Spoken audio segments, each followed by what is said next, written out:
توحید ہے نا، یہ مرکز ہے، اس کے ارد گرد تمام کے تمام نیک اعمال گھومتے ہیں۔ اللہ اکبر۔ اگر آپ سورت فاتحہ جو پہلی سورت ہے اس کے اوپر نگاہ ڈالیں، اس کی 7 آیات ہیں، جو بالکل بیچ میں چوتھی آیت ہے، اس سے پہلے 3 اس کے بعد 3، وہ کیا ہے؟ ایاک نعبد و ایاک نستعین۔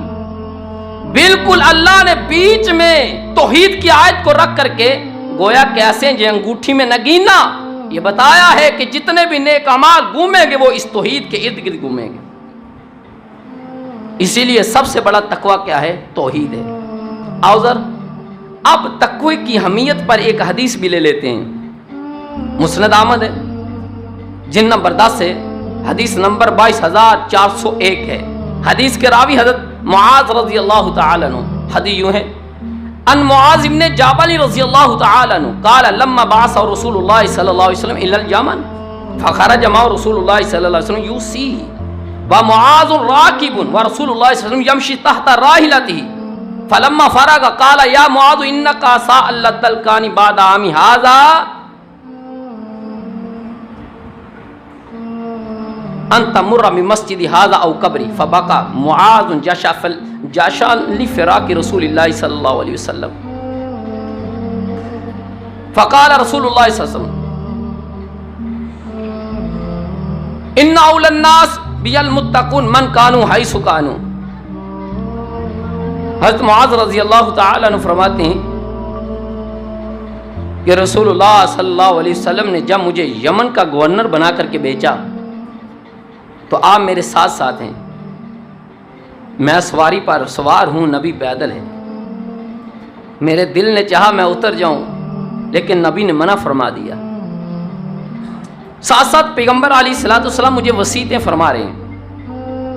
بس جب فلما فارغا، جب ہم جدا ہونے لگے، فراغ آنے لگا ہم میں، تو پیغمبر علیہ الصلوۃ والسلام نے فرمایا قال یا معاذ انک سألت تلقانی بعد عام ھذا، شاید آئندہ سال تیری میری ملاقات ہی نہ ہو پائے، تو میری مسجد سے گزرے یا میری قبر سے گزرے۔ حضرت معاذ رضی اللہ تعالی عنہ نے اتنا سنا، اپنے زار و قطار رونا شروع کر دیا محبوب کے غم میں کہ آج چاند جیسے چہرے کو دیکھ رہا ہوں، پتہ نہیں پھر دیکھ پاؤں گا کہ نہیں دیکھ پاؤں گا۔ رونا شروع کر دیا۔ پیغمبر علیہ الصلوۃ والسلام نے فاقبل بوجہ نحو المدینہ، مدینہ کی طرف اپنا چہرہ کیا اور فرمایا اے معاذ گھبرا مت، رو مت، ان اول الناس بالمتقون من کانوا حیث کانوا۔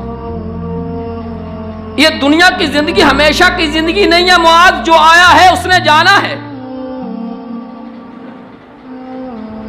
اصل زندگی آخرت کی ہے۔ اور سن معاذ، سب سے زیادہ کل قیامت کو میرے نزدیک وہ لوگ ہوں گے جو تقوی میں سب سے زیادہ ہوں گے۔ آگے فرمایا من کانوا حیث کانوا، وہ کہاں کا بھی ہو، کہاں کا بھی رہنے والا ہو اور کسی بھی قوم کا ہو۔ اللہ اکبر۔ نہ قوم سے فرق پڑتا ہے نہ رہنے سے فرق پڑتا ہے۔ رہنے والا مکے کا ہو، مدینے کا ہو، پاکستان کا، ہندوستان کا، بنگلہ دیش کا، یا کسی بھی ملک کا رہنے والا ہو اور ذات اور برادری کا بھی کوئی ہو، من کانوا کوئی ہو، مصلی ہو، شیخ ہو، ارائی ہو، وٹو ہو، بٹی ہو، کوئی بھی ہو، نہ ذات سے فرق پڑتا ہے نہ کسی علاقے سے فرق پڑتا ہے۔ اللہ کے ہاں اور اس کے رسول کے ہاں سب سے معتبر وہ ہے جو تقوی میں اچھا ہے۔ آج لوگ کہتے ہیں جی سید کی سین کو بھی سلام ہے، سید نو الف تو کوکا پاویں آندہ نہ ہوئے، لیکن کیا سیدی؟ اب میں آپ سے پوچھتا ہوں، حضرت بلال رضی اللہ تعالی عنہ پیغمبر علیہ الصلوۃ والسلام سے کوئی خاندانی رشتہ نہیں، لیکن کیا وہ ہمارے سردار نہیں ہیں؟ میں تو سیدنا کہتا ہوں، میرے تو سردار ہیں بھائی۔ وہ بلال رضی اللہ تعالیٰ عنہ حبشے کے غلام، لیکن سیدنا کیسے ہیں؟ انہوں نے نبی کی باتیں مانی ہیں، انہوں نے نبی علیہ الصلوۃ والسلام کا کلمہ پڑھنے کے بعد کلمے کے اصولوں کے مطابق زندگی کو بسر کیا ہے۔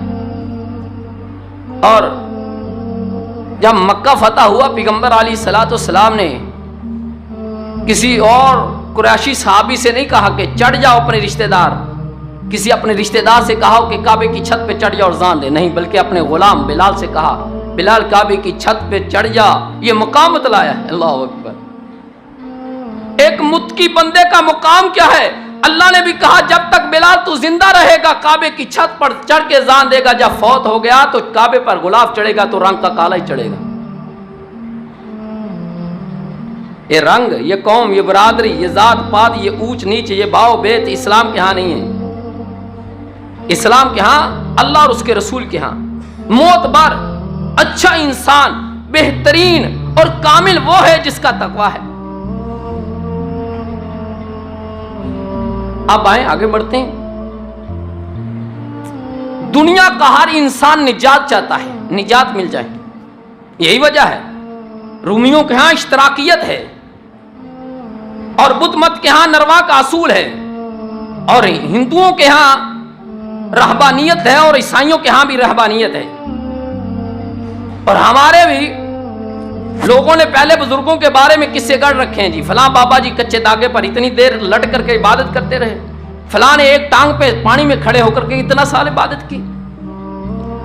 لہذا معلوم ہوا کہ دنیا کا ہر شخص کیا چاہتا ہے؟ نجات مل جائے۔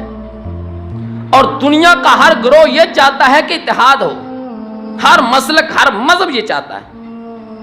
اللہ نے اتحاد بھی اور نجات بھی ان دو اصولوں کے اندر رکھ دی ہے۔ وہ دو اصول پتہ کیا ہے؟ اللہ رب العزت فرماتے ہیں، سورۃ العمران ہے، قرآن کی 3 نمبر کی سورت ہے، اور اس کی آیت نمبر 102 اور 3 میں وہ دو اصول کیا ہیں جس میں نجات بھی ہے اور اتحاد بھی ہے؟ یا ایھا الذین آمنوا اتقوا اللہ حق تقاتہ ولا تموتن الا وانتم مسلمون واعتصموا، اگلی آیت، واعتصموا بحبل اللہ جمیعا ولا تفرقوا۔ اے ایمان والو، اللہ سے ڈر جاؤ، ایسا ڈرو کہ جیسا اس سے ڈرنے کا حق ہے، اور تمہیں موت نہ آئے مگر اس حال میں کہ تم مسلمان ہی مرنا۔ اور آگے فرمایا وَاعْتَصِمُوا بِحَبْلِ اللَّهِ جَمِيعًا وَلَا تَفَرَّقُوا، اللہ کی رسی کو مضبوطی کے ساتھ تھام لو اور فرقوں میں مت بٹو۔ اب آپ دیکھ لیں، نجات بھی نہیں دو سنے، ایک تقویٰ ہو، دوسرا قرآن و حدیث کو۔ یہ جو حبل رسی ہے نا، رسی کس کو کہتے ہیں؟ میں آپ کو رسی بتاتا ہوں آج رسی کہتے کس کو ہیں۔ رسی یہ ہے، 2 تند ہوتے ہیں، دونوں کو ایسے کر کے ایسے بل دیا جاتا ہے تب ایک رسی بنتی ہے۔ یہ قرآن اور یہ حدیث دونوں مل کر کے تب اللہ کی رسی بنے گی۔ اللہ اکیلا قرآن نہیں، جب تک قرآن کے ساتھ حدیث نہ ملے گی اس وقت تک رسی کمپلیٹ نہیں ہوگی، کیونکہ رسی کا اسلوب یہ ہے۔ آپ لغت اٹھا کے دیکھیں، معنی اٹھا کے دیکھیں، رسی بولتے کس کو ہے؟ جب 2 تند آپس میں مل کر کے جوڑ کھاتے ہیں تب ایک رسی بنتی ہے۔ تو اللہ نے کہا ہے قرآن اور حدیث کو مضبوطی سے تھام لو، پہلا اصول۔ دوسرا تقویٰ، اسی میں نجات ہے۔ اچھا، اتحاد بھی اسی میں ہے۔ آپ ذرا جتنے بھی شخصیات کے نام پر فرقے وجود میں آئے ہیں ان پر نگاہ ڈال کے دیکھیں۔ قرآن کی آیت، مولانا صاحب فلاں بندہ بھی، فلاں مذہب والا بھی، فلاں فرقے والا بھی آیت ہی پیش کرتا ہے۔ میرے بھائی، جب وہ آیت پیش کرتا ہے وہ آیت کو امام کی روشنی میں دیکھتا ہے۔ حنفیت تو حنفیت کے آئینے میں دیکھے گا، شافعیت تو شافعیت کے آئینے میں دیکھے گا، حملی ہے تو حملی کے آئینے میں دیکھے گا، مالکی ہے تو مالکیت کے آئینے میں اس آیت کو دیکھتا ہے۔